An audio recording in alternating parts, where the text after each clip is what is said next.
You are listening to KWIM 89.9 by Anyway in Morro Bay. I am your host, Martel, and this is Beneath the Waves.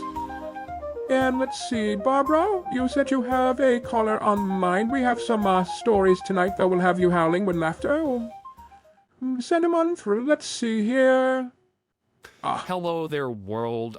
My name's Frank. And so this happened to be last week, and I was camping out near the Los Padres National Forest. I'm all set up, got my tent pitch, fire going. I'm about to dig into my marshmallows when I hear something rustling in the bushes. Oh no, not the marshmallows. Yeah, man, I was so worried about losing my s'mores more than anything else.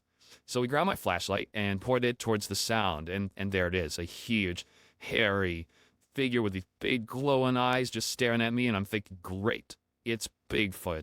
This is my time. I'm going to take a picture of this guy. I'm going to send it out, and I'm going to be famous, and I'm going to put it on YouTube, and I'm going to put it out there in the world, and people are just going to admire me for it, and I'll be set for life financially. But then it steps closer, and then I realize that's a dog, man. Dog man, did it look more like a dog or more like a man? I always get confused with these things. Honestly, Bart, he looked like a giant wolf, but like on steroids with this really bad attitude. He was standing on two legs, so I guess kind of both. Kind of like a man, kind of like a wolf.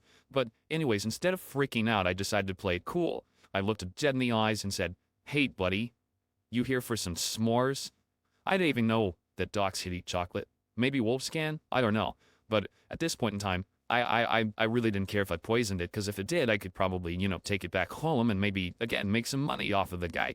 Frank, you didn't. I totally did. And guess what? He just tilts his head like a confused puppy. So I toss him a marshmallow. I decided not on the chocolate, just in case, just a case. And he actually caught it. And he ate it in one bite. Wait a minute. Are you telling me you turned a Dogman encounter into a campfire snack party? Pretty much. But it gets better. After the marshmallows, he starts wagging his tail. Or at least what looked like its tail. So I figured, why not? I start roasting the marshmallows. And every time one's ready, I just toss it to him. And by the end, I'm out of marshmallows. And Dogman's sitting there with his biggest, goofiest grin on his face. It was like the best friend and companion you could have in the woods. I mean, it was a big old sloppy face, funny looking, droopy eyed thing. I don't even know. It was adorable. Only you, Frank. I've heard of people taming wild animals, but this is next level. Did he just wander off after dessert, or did he ask for graham crackers and chocolate too? Oh, he wasn't done yet. After the marshmallows ran out, he starts sniffing around my tent, and I'm like thinking, oh no, what now? Turns out he found my stash of beef jerky, and let me tell you, Bar, I've never seen a dog man's eyes light up like that. It was otherworldly.